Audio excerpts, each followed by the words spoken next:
ꯑꯍꯥꯟꯕꯃꯛꯇꯗ diamond radio channel ꯑꯁꯤꯒꯤ crime report ꯇꯧꯔꯝ ꯑꯁꯤꯕꯨ ꯇꯥꯕꯤꯔꯤꯕꯁꯤꯡꯕꯨ James ꯍꯩꯒꯨꯖꯝꯅ ꯇꯔꯥꯝ ꯅꯣꯛꯆꯕꯒ ꯂꯣꯏꯅꯅ ꯏꯀꯣꯛꯅꯣꯅ ꯈꯨꯔꯨꯝꯖꯔꯤ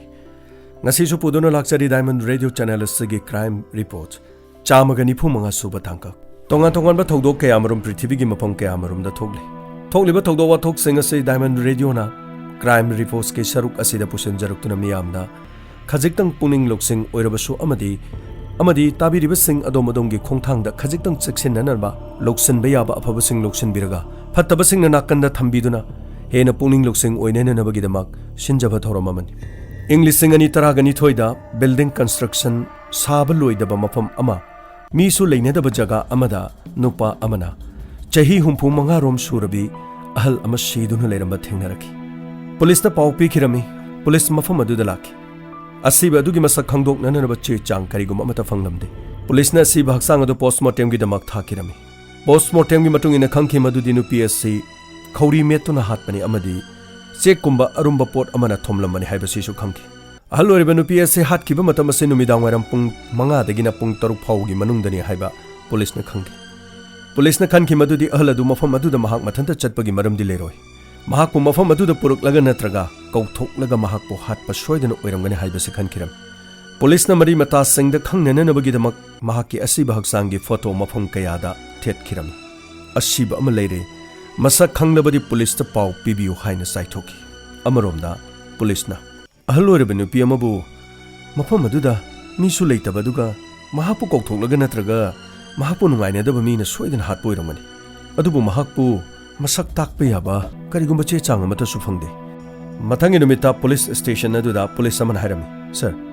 ꯅꯕꯤ ꯃꯨꯝꯕꯥꯏ ꯑꯃꯗꯤ ꯃꯨꯝꯕꯥꯏꯒꯤ ꯃꯐꯝꯁꯤꯡꯗ ꯑꯍꯜ ꯑꯁꯤ ꯃꯥꯡꯈꯤꯕꯒꯤ ꯀꯔꯤꯒꯨꯝꯕ ꯀꯝꯄ꯭ꯂꯦꯟ ꯑꯃꯠꯇ ꯇꯧꯕꯁꯨ ꯂꯩꯇꯦ ꯑꯍꯜ ꯑꯣꯏꯕꯁꯤꯗ ꯀꯅꯥꯒꯨꯝꯕ ꯃꯥꯒꯤꯅꯤ ꯍꯥꯏꯕꯗ ꯀꯝꯄ꯭ꯂꯦꯟ ꯇꯧꯅꯕ ꯂꯩꯇꯕ ꯑꯣꯏꯕꯖꯥꯠꯂꯥ ꯂꯩꯔꯝꯂꯕꯁꯨ ꯃꯍꯥꯛꯄꯨ ꯊꯣꯏꯅ ꯃꯈꯣꯏꯕꯨ ꯊꯧꯋꯥ ꯁꯥꯗꯕꯒꯨꯝꯕ ꯑꯁꯤꯒꯨꯝꯕ ꯑꯣꯏꯔꯝꯕꯁꯨ ꯌꯥꯏ ꯁꯔ ꯑꯗꯨꯕꯨ ꯆꯟꯗꯔ ꯃꯁꯤ ꯑꯩꯈꯣꯏꯒꯤ ꯋꯥꯈꯜꯅꯤ ꯑꯁꯦꯡꯕ ꯑꯃꯗꯤ ꯍꯧꯖꯤꯛ ꯐꯥꯎꯕꯗꯤ ꯑꯩꯈꯣꯏꯅ ꯍꯥꯏꯕꯗ ꯈꯔ ꯂꯨꯈꯤꯅꯤ ꯁꯔ ꯄꯣꯁꯇꯔꯗꯤ ꯐꯅꯌꯥꯝ ꯑꯩꯈꯣꯏꯅꯁꯨ ꯊꯦꯠꯂꯕꯅꯤ ꯑꯗꯨꯕꯨ ꯃꯍꯥꯛ ꯃꯁꯛ ꯈꯪꯕ ꯃꯤ ꯑꯃꯠꯇ ꯍꯧꯖꯤꯛ ꯐꯥꯎꯕꯗꯤ ꯊꯣꯔꯛꯄ ꯂꯩꯇ꯭ꯔꯤ ꯁꯔ ꯃꯨꯝꯕꯥꯏ ꯑꯃꯗꯤ ꯃꯨꯝꯕꯥꯏ ꯂꯝꯕꯤꯗ ꯃꯍꯥꯛꯄꯨ ꯃꯁꯛ ꯈꯪꯕ ꯑꯃꯠꯇ ꯆꯣꯡꯊꯣꯛꯈꯤꯔꯝꯗꯦ ꯑꯗꯨꯕꯨ ꯃꯁꯛ ꯈꯪꯕꯤꯅꯕ ꯂꯩꯇ꯭ꯔꯕꯅꯤꯅ ꯑꯟꯀ꯭ꯂꯦꯝ ꯗꯦꯗ ꯕꯣꯗꯤꯅꯤ ꯍꯥꯏꯗꯨꯅ ꯃꯍꯥꯛꯄꯨ ꯄꯣꯂꯣꯏ ꯊꯣꯛꯈꯤꯒꯗ꯭ꯔꯥ ꯑꯗꯨꯕꯨ ꯄꯨꯂꯤꯁꯅ ꯄꯣꯂꯣꯏꯗ꯭ꯔꯤꯉꯩꯗ ꯊꯤꯕ ꯌꯥꯕ ꯊꯤꯔꯝꯃꯤ ꯑꯁꯨꯝꯅ ꯑꯁꯤꯕ ꯅꯨꯄꯤ ꯑꯁꯤꯒꯤ ꯃꯁꯛ ꯃꯃꯤꯡ ꯀꯔꯤꯒꯨꯝꯕ ꯑꯃꯠꯇ ꯈꯪꯗ꯭ꯔꯤꯉꯩꯒꯤ ꯃꯇꯝꯗ ꯃꯤꯑꯣꯏ ꯑꯃꯈꯛꯅ ꯅꯨꯄꯤ ꯑꯁꯤ ꯃꯍꯥꯛꯅ ꯎꯈ꯭ꯔꯦ ꯍꯥꯏꯗꯨꯅ ꯄꯨꯂꯤꯁꯇ ꯀꯣꯜ ꯇꯧꯔꯛꯈꯤ ꯍꯜꯂꯣ ꯁꯔ ꯑꯩ ꯅꯨꯄꯤꯁꯤ ꯃꯁꯛ ꯈꯪꯉꯤ ꯁꯔ ꯑꯣ ꯌꯥꯝ ꯅꯨꯡꯉꯥꯏꯔꯦ ꯁꯣꯝꯒꯤ ꯃꯤꯡ ꯁꯔ ꯑꯩ ꯃꯤꯡ ꯃꯟꯗꯔ ꯅꯨꯄꯤ ꯑꯁꯤꯕꯨ ꯆꯞ ꯆꯥꯅ ꯀꯅꯥꯅꯣ ꯍꯥꯏꯕꯗꯤ ꯈꯪꯕꯤꯕ꯭ꯔꯥ ꯁꯔ ꯃꯃꯤꯡ ꯃꯊꯥꯗꯤ ꯑꯩ ꯈꯪꯗꯦ ꯑꯗꯨꯕꯨ ꯅꯦꯍꯔꯨ ꯅꯒꯔꯗꯒꯤ ꯅꯨꯄꯤꯅꯤ ꯍꯥꯏꯕꯁꯤꯗꯤ ꯑꯩ ꯈꯪꯉꯤ ꯅꯦꯍꯔꯨ ꯅꯒꯔ ꯍꯥꯏꯔꯤꯕ ꯃꯐꯝꯁꯤꯗ ꯃꯍꯥꯛ ꯑꯩ ꯑꯅꯤꯔꯛ ꯑꯩ ꯎꯈ꯭ꯔꯦ ꯁꯔ ꯑꯣ ꯌꯥꯝ ꯊꯥꯒꯠꯆꯔꯤ ꯃꯁꯤꯒꯤ ꯃꯇꯨꯡꯗ ꯄꯨꯂꯤꯁꯅ ꯅꯦꯍꯔꯨ ꯅꯒꯔ ꯍꯥꯏꯔꯤꯕ ꯃꯐꯝ ꯑꯁꯤꯗ ꯆꯠꯈꯤꯔꯝꯃꯤ ꯑꯃꯗꯤ ꯃꯐꯝ ꯑꯗꯨ ꯌꯧꯕꯒ ꯅꯨꯄꯤ ꯑꯗꯨꯒꯤ ꯐꯣꯇꯣ ꯄꯥꯏꯗꯨꯅ ꯅꯦꯍꯔꯨ ꯅꯒꯔꯒꯤ ꯃꯐꯝꯗ ꯂꯩꯕ ꯃꯤꯁꯤꯡꯗ ꯆꯠꯇꯨꯅ ꯅꯨꯄꯤ ꯑꯁꯤ ꯈꯪꯕ꯭ꯔꯥ ꯍꯥꯏꯅ ꯍꯪꯂꯝꯃꯤ ꯈꯔ ꯑꯃꯅ ꯅꯨꯄꯤꯗꯨ ꯃꯐꯝ ꯑꯗꯨꯗꯒꯤꯅꯤ ꯍꯥꯏꯕꯗꯤ ꯈꯪꯉꯤ ꯑꯗꯨꯕꯨ ꯑꯦꯗ꯭ꯔꯦꯁꯇꯤ ꯈꯪꯗꯦ ꯍꯥꯏꯔꯛꯈꯤ ꯑꯁꯨꯝꯅ ꯃꯤ ꯃꯊꯪ ꯍꯪꯂꯒ ꯂꯥꯛꯄ ꯃꯇꯝꯗ ꯅꯨꯄꯤ ꯑꯃꯈꯛꯅ ꯅꯨꯄꯤ ꯑꯁꯤ ꯈꯪꯉꯦ ꯍꯥꯏꯔꯛꯈꯤ ꯁꯔ ꯅꯨꯄꯤ ꯑꯁꯤ ꯁꯥꯟꯇꯃꯣꯁꯤꯅꯤ ꯍꯟꯗꯛ ꯅꯨꯃꯤꯠ ꯍꯨꯝꯅꯤꯒꯨꯝꯕ ꯁꯨꯔꯦ ꯃꯍꯥꯛꯁꯦ ꯎꯗꯕ ꯃꯍꯥꯛꯀꯤ ꯑꯦꯗ꯭ꯔꯦꯁꯇꯤ ꯁꯤꯗꯒꯤ ꯈꯤꯇꯪ ꯆꯠꯂꯒ ꯑꯣꯏꯗ ꯆꯠꯂꯒ ꯌꯦꯠꯇ ꯂꯩꯁꯤꯟꯕꯒꯤ ꯖꯒꯥꯗꯨꯗ ꯍꯪꯕꯗ ꯑꯗꯨꯝ ꯈꯪꯒꯅꯤ ꯑꯗꯨꯒ ꯁꯕ ꯅꯍꯥꯟ ꯃꯥꯅ ꯊꯣꯛꯈꯤꯕ ꯅꯨꯃꯤꯠꯇꯨ ꯑꯩ ꯃꯍꯥꯛꯀ ꯀꯧꯅꯔꯝꯃꯤ ꯑꯗꯨꯗꯒꯤ ꯑꯗꯨꯝ ꯎꯈꯤꯗ꯭ꯔꯦ ꯑꯗꯨꯒ ꯁꯔ ꯃꯍꯥꯛꯀꯤ ꯃꯆꯥꯅꯨꯄꯤ ꯔꯛꯁꯥ ꯀꯧꯕ ꯑꯃ ꯂꯩꯕꯅꯤ ꯑꯗꯨꯒ ꯃꯆꯥꯅꯨꯄꯤꯒꯤ ꯅꯨꯄꯥ ꯅꯕꯤꯟ ꯀꯧꯕ ꯑꯃꯁꯨ ꯃꯐꯝ ꯑꯗꯨꯗ ꯑꯗꯨꯝ ꯃꯈꯣꯏ ꯇꯣꯉꯥꯟꯅ ꯌꯨꯝ ꯑꯃꯗ ꯂꯩꯕꯅꯤ ꯑꯩꯅ ꯃꯈꯣꯏꯗ ꯆꯠꯂꯒ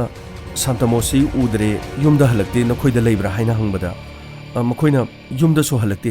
ꯑꯗꯨꯕꯨ ꯑꯩꯅ ꯃꯈꯣꯏꯗ ꯄꯨꯂꯤꯁꯇ ꯀꯝꯄ꯭ꯂꯦꯟ ꯇꯧꯒꯗ꯭ꯔꯥ ꯍꯪꯕꯗ ꯃꯈꯣꯏ ꯇꯧꯒꯅꯤ ꯍꯥꯏꯅ ꯍꯥꯏꯍꯧꯕꯅꯤ ꯁꯔ ꯅꯨꯄꯤ ꯆꯍꯤ 65 ꯔꯣꯝ ꯁꯨꯔꯕꯤ ꯅꯨꯄꯤ ꯑꯁꯤꯒꯤ ꯑꯦꯗ꯭ꯔꯦꯁ ꯄꯨꯂꯤꯁꯅ ꯋꯥꯅ ꯐꯪꯈꯤ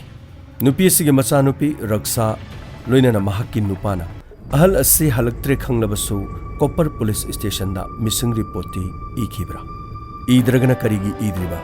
ꯃꯈꯣꯏꯒ ꯀꯔꯤ ꯅꯨꯡꯉꯥꯏꯇꯕ ꯊꯧꯗꯣꯛ ꯂꯩꯅꯈꯤꯕ ꯇꯥꯃꯤꯟꯅꯁꯤ ꯄꯨꯂꯤꯁꯅ ꯃꯈꯥ ꯇꯥꯅ ꯃꯐꯝ ꯑꯗꯨꯗ ꯂꯥꯛꯈꯤ ꯑꯃꯗꯤ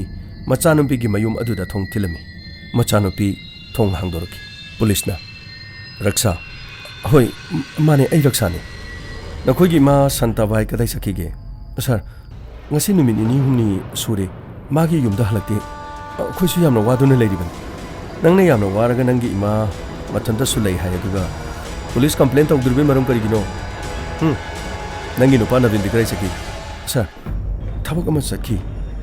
Ma halakpaga Copper Police Station da lao hayo. Thenglabasu thengna. Khangedana. Masigi matungda machanu piraksa ipa pakhana lehawi. Nehru Nagar Police Station da police ki team aduna ahal adugi missing complaint irambra haiduna check toki. Matam aduda Nehru Nagar Police Station adugi police amana sir. Nabi namadi raksa laga complaint amadi irami sir. Adu khoina police station khodimakta nupi asigi asi baksangi photo thaki bado dongi station asida su soidana laklongani. Aduga paw mate yumda pibi da bai maram karino. Nehru Nagar Police Station ke police aduna harke sir. Nabi namadi raksa na piramba photo si yamna khenaba. Asi badu Santa Baini Haiba se koi khangmam da begin. Sir sida lere makoina piramba photo do. Siengi. Sigi photo sigadi sarhogi photo sigadi yam khene hajariba. Machana pine piramli ba photo sina yamna na ha oringai gi photo bani. Makoina thawaina pige na piri ra duga mama ama mang kharga makoina piramli ba photo si chahi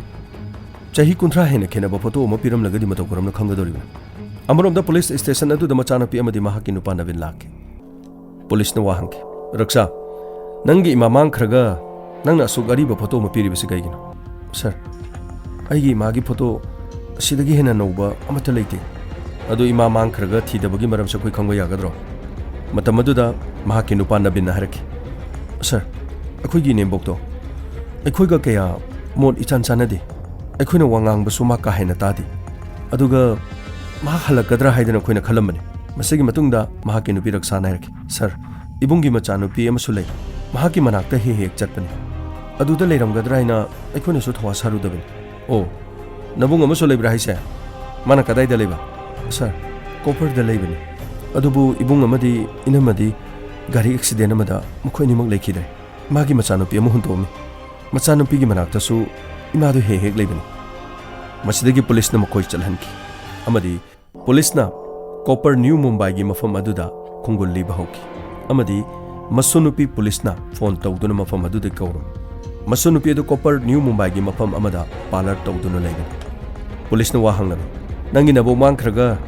nangna tumi leimi ramdi karigino kaino haisibo aigi abo mangkhra ba kanana haige inspector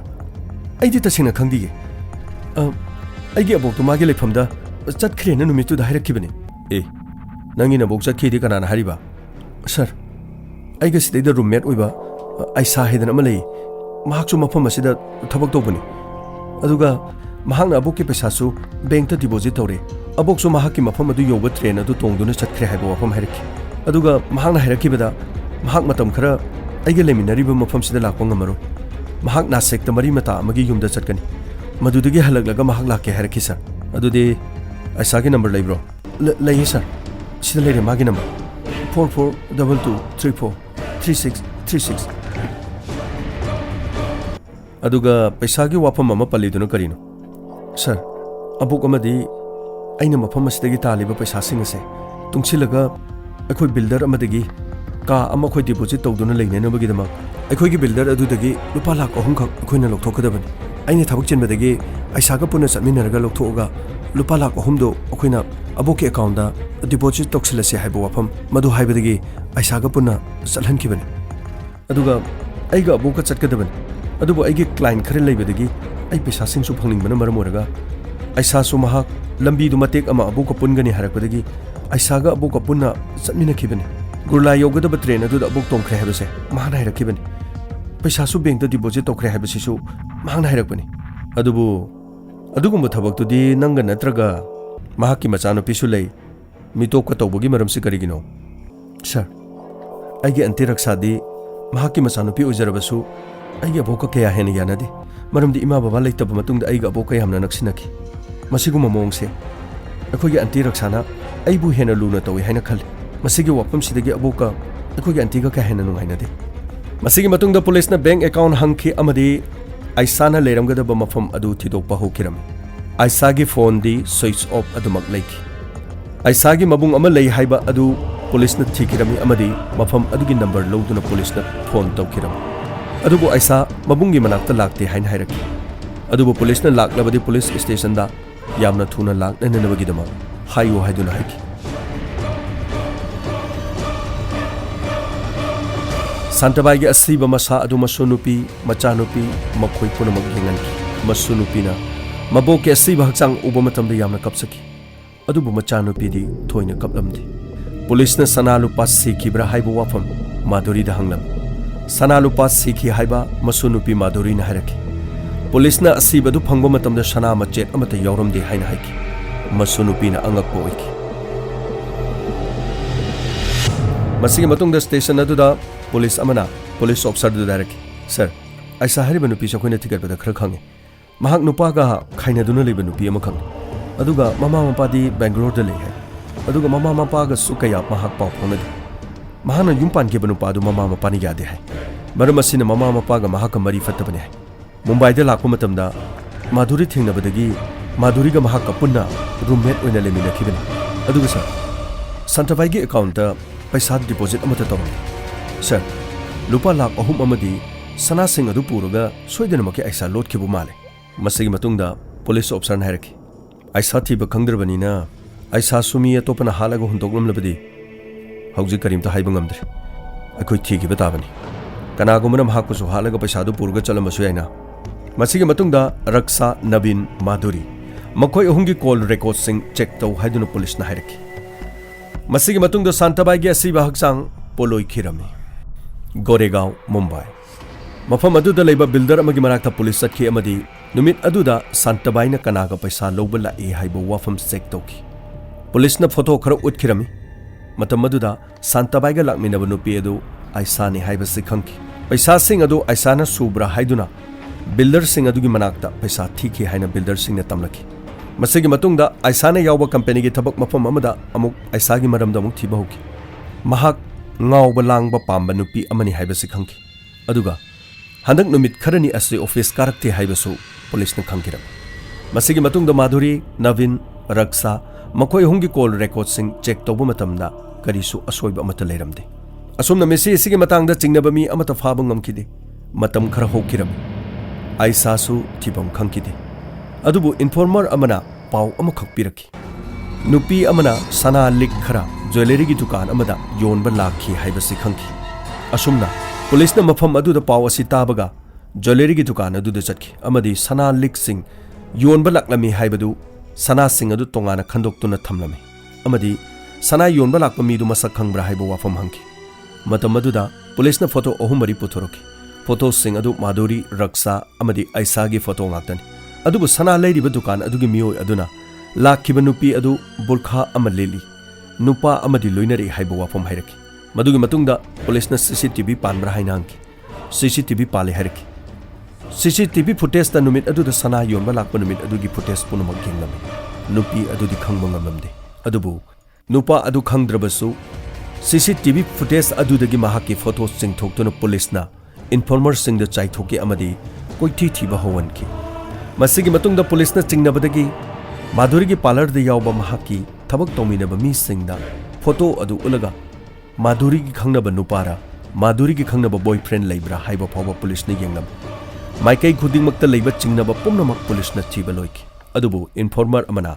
photo अदु क्वाइथि थिदुना हंगबा मतमदा दीपेश कौबा मी अमनी हाइबसि खंगबा ngamlaki अमदी महाक मेथरन मुंबईदा लई हाइबसि खंगलकी असुमना महाकी खोंगुल लीबा Har ki informer अमना मुक पाउ पिरकपदा महाक hotel अमदा लई हाइबा असि खंगकी hotel अदुदा पुलिसना question की अमदी hotel अमगी room number 114 दगी Dipesh हारिबा मी असि फाकी लोइनना थंगनबा का अदुदा आइसा हारिबा नुपी असि सु लेरमकी मखोयनी पुलिसना पुरक्तुना वाहंग पाहंग तौनननबगीदमक पुरकी वाहंगलमी मतम अदुदा दीपेश नाकी सर अइदी आइसाना सना पुरकदगी सना योंबा खक्तने नि यौजबा अइदी करिगुमक्ति यौजदे सर ऐ मीने सना पुरगा सना योंबा यावरिदो सनादु कदाइदगी पुरे सनादु मी हालगा पुरक्प्रा मदु खंगदना नंगने हेते यावबा याब्रो अदुगुमा थबमा तौबा मतमदा मदु फत्ते आइने यादे हाइबसि नंग हाइफम थोक्त्रो सन्ना सिबगी मनाक्ता लेपलबदी प्राइचित फंगबा ताबनीने अदुबु सर आइसाना नुमित अदुदा